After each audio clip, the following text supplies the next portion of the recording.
United Lutheran Seminary presents the Seminary Explores podcast, conversations on faith, art, people, politics, theology, life, and more, with voices from around the corner and around the globe. Good day. Welcome to the Seminary Explorers. My name is Nelson Strobert, and today my guest is Professor Emeritus of Stewardship and Parish Ministry, Dr. William Avery from United Lutheran Seminary. Welcome to the Seminary Explorers.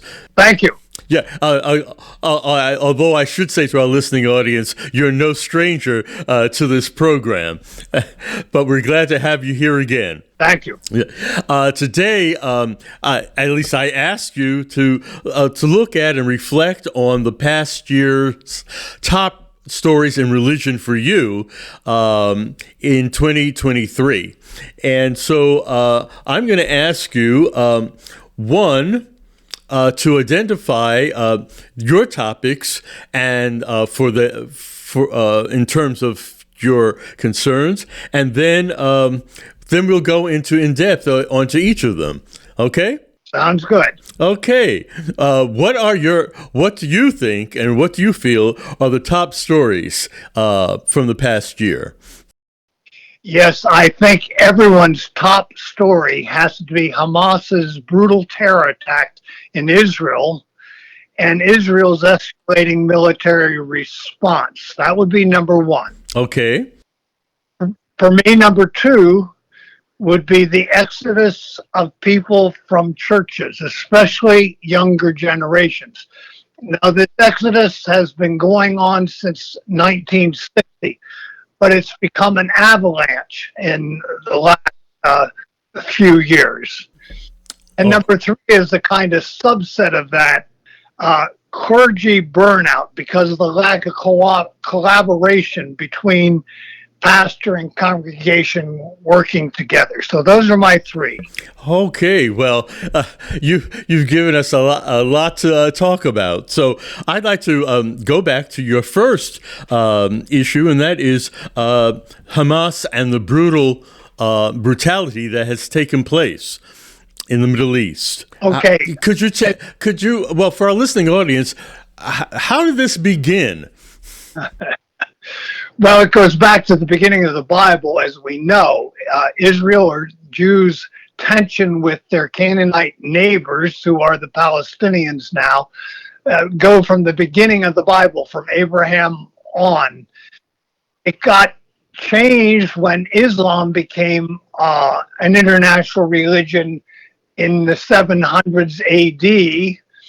And then if we go now down to just the present, in after World War I, Palestinian territory was never a state. It was actually run by Britain at that time. And of course, we had the Holocaust through the 30s, and then the World War II, and the West was triumphant in that war, and as a reward of what the Jews had been asking for since 70 AD, when their country was destroyed, they asked to become a state. And that was granted in 1948. Right, I remember that. I remember hearing about that. Right, and the Palestinians, of course, were living there, and they weren't granted a state. So now you have Israel been granted a state, the Palestinians not, and the tensions really escalated. So Hamas is a terrorist organization designed to drive the state of Israel out of that part of the world and restore it with a Palestinian state. And it now seems more and more that Israel wants to just destroy any resistance from the Palestinians. Okay, when you talk about Hamas, what religious entity do they represent, do you think? They're a radical movement that I think of Islam, of the Islam religion. Now you have to remember that the central teaching of the Quran, that's their Bible, is peace and love. not war. This is an extremist absolute who feel that the whole world has to become part of the Islam religious community, and they'll use force to do it. And they're doing it locally to try to drive Israel out, because that's where Hamas has their power. It is the main military power in the Palestinian territories, and especially Gaza. Yeah, go on.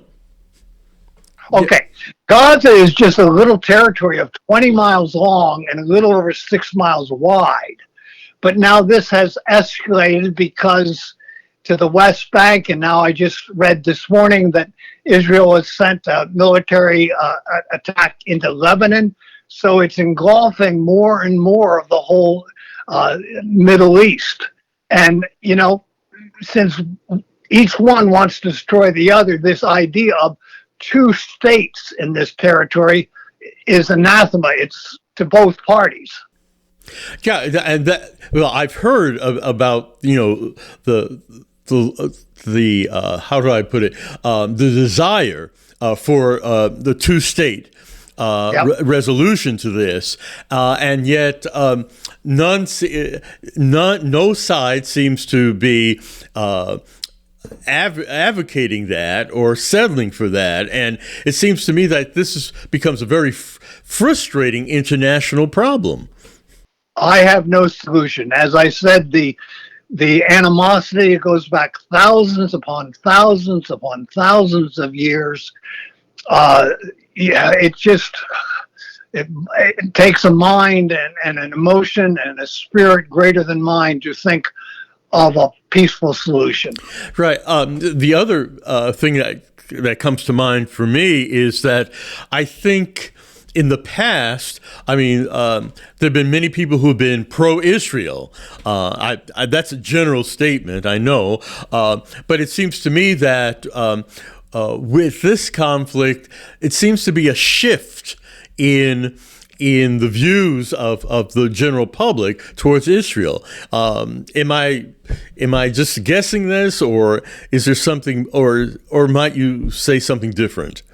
Okay, I do think that there is a shift. I wouldn't try to put a percentage. I think there are a lot of people who still support Israel without reservation. But I think because of how brutal and how many people have been made homeless and how many have been, we're talking just people have been killed, that the brutality and the extent of their response has turned some of it away from Israel. One of the differences, and I remember this vividly from my one visit, and when I visited 25 years ago, there was the same tension. It was over the West Bank, particularly in those days. But Israel is a form of democracy, and therefore in Israel you can object. And so there are many Israelites who also are opposed, not the majority, but there is a strong minority who are very much opposed to this military response by Israel. That can happen. I don't think the same dissension happens in the Palestinian states. Right. Okay. Yeah, I know that looking at the television, I think emotionally, I know that I react to seeing the devastation, the destruction of buildings, particularly the lives of these children who are hurt and separated from their families. It really gets to you. It really does. That's right. Well, thank you. Thank you for giving us a glimpse of that perspective as you reflect on the issues in religion from last year. I'd like to move on to your second concern or thoughts on the exiting of people from the church. And you, at the intro, you said that this is happening since 1960. I'm surprised by that year, or the number of years that has been going on, but that it's increased more recently. Yep. Well, I know from my lifelong research as a professor that the highest church attendance was in 1962. And then it began to decline. It began to decline, especially because of civil rights movement. The church wasn't up on that because of the exodus from the inner city to the suburbs, because of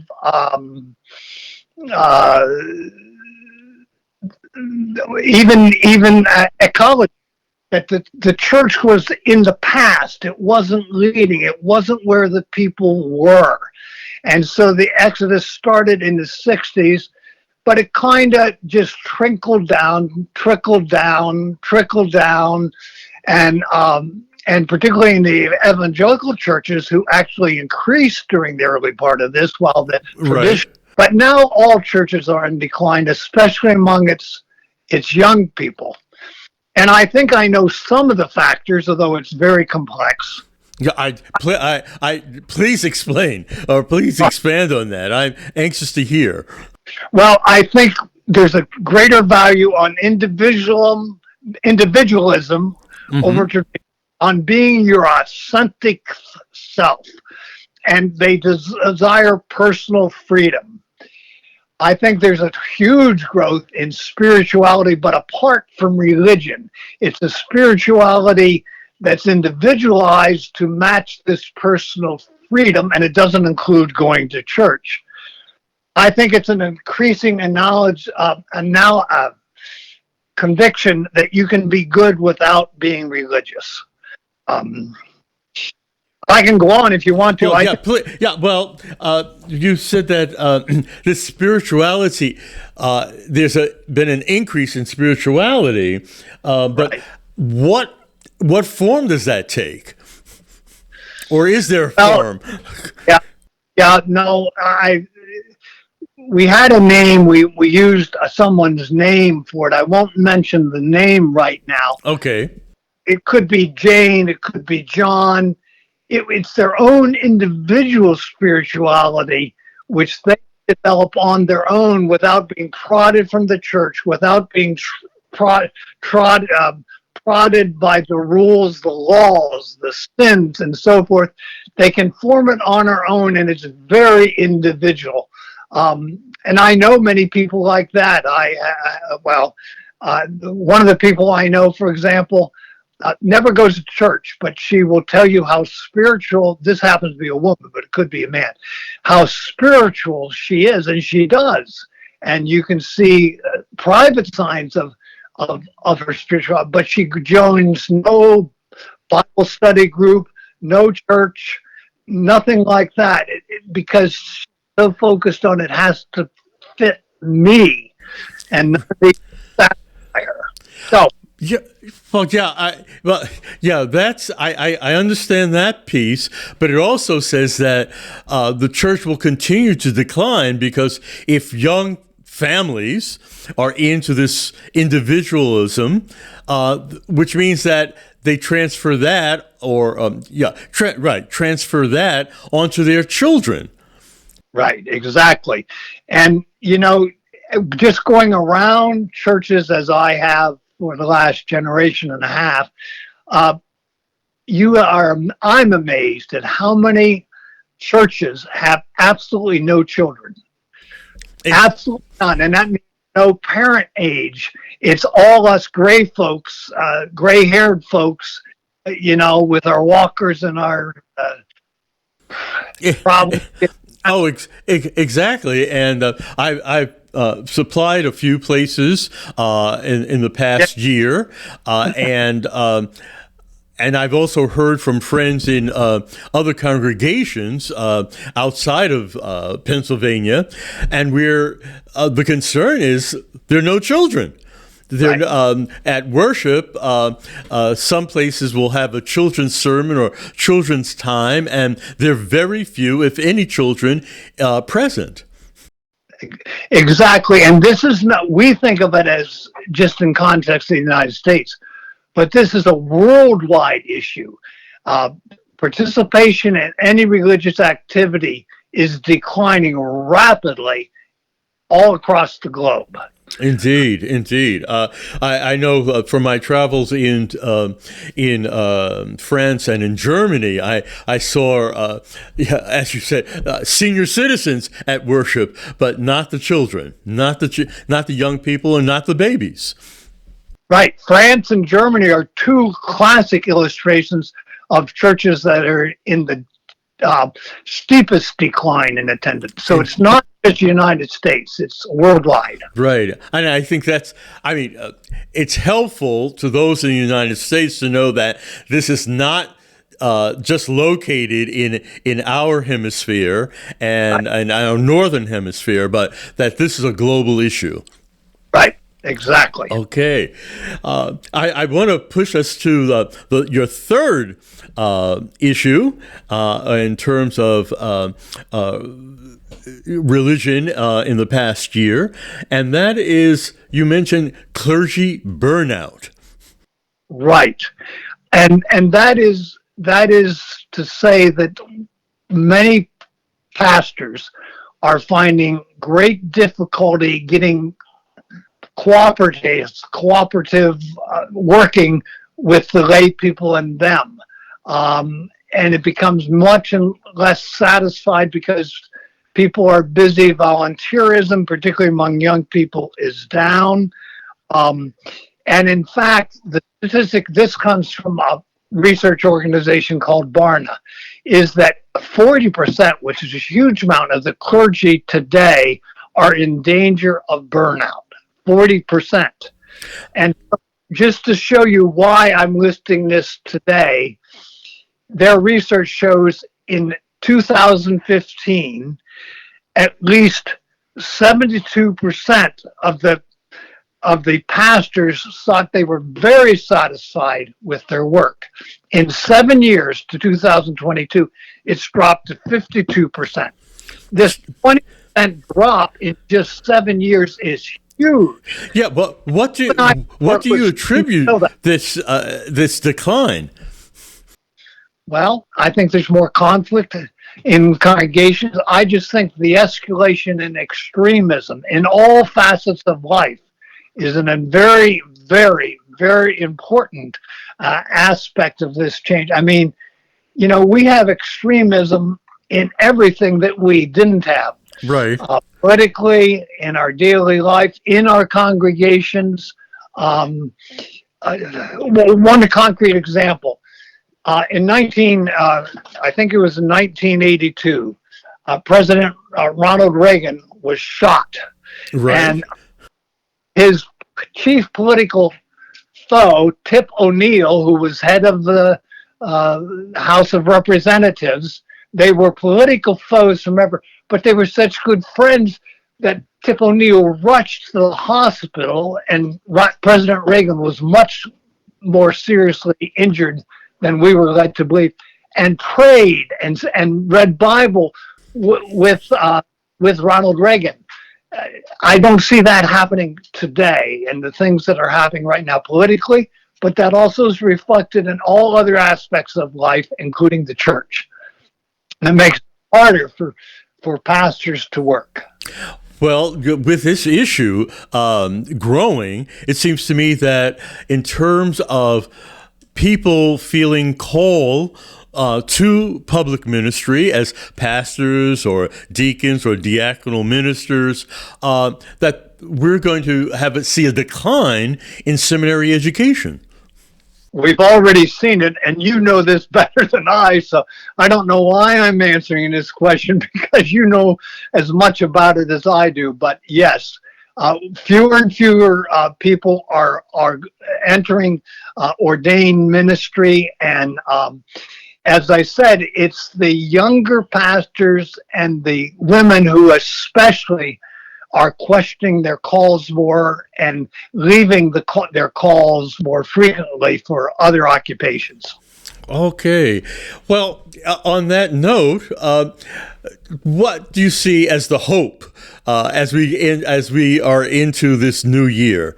I know this is not a question I posed to you before, but if you have any thoughts in terms of hope for 2024. Okay, well, there's always hope where there is the Spirit, where there is the belief in God, the Father, Son, and Holy Spirit.